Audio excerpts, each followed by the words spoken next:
Banjir besar kembali melanda Jakarta, menyebabkan ribuan warga harus mengungsi. Sejumlah kawasan terendam air dengan ketinggian mencapai 2 meter.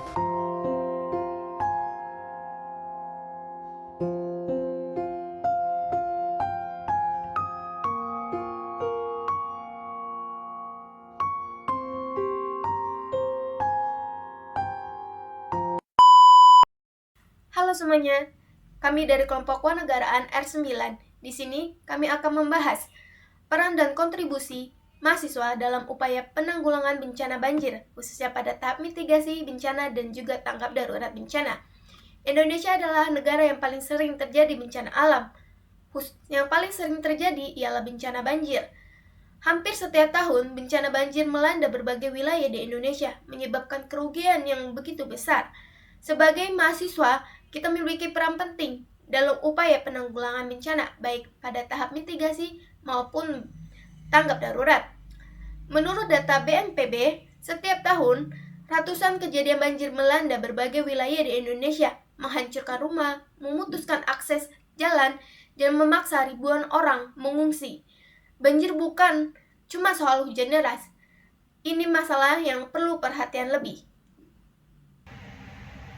Banjir dapat terjadi karena dua faktor utama, yaitu faktor alam dan faktor manusia. Faktor alam seperti curah hujan tinggi dan kondisi geografis.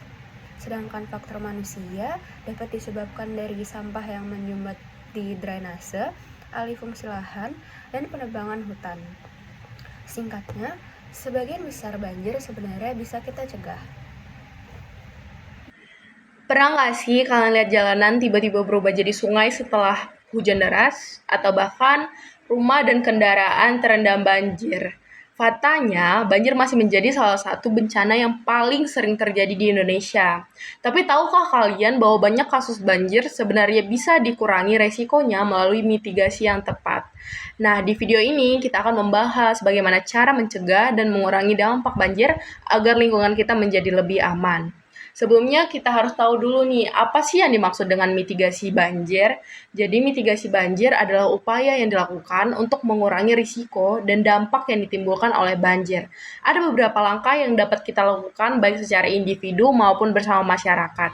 Yang pertama, menjaga kebersihan lingkungan dengan tidak membuang sampah sembarangan, terutama ke sungai dan saluran drainase agar aliran tidak tersumbat. Yang kedua, melakukan penghijauan dan menanam pohon agar akar pohon dapat membantu menyerap air hujan ke dalam tanah sehingga mengurangi potensi genangan.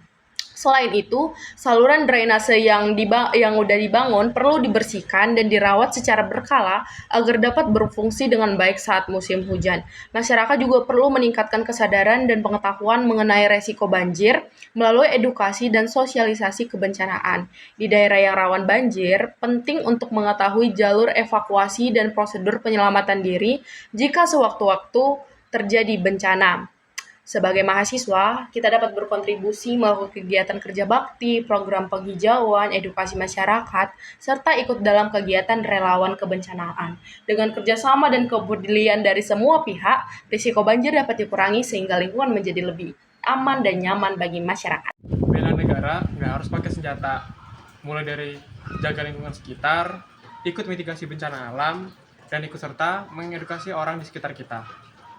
Karena pada dasarnya, kemakmuran bangsa ini adalah tanggung jawab kita bersama. Yuk mulai dari sekarang,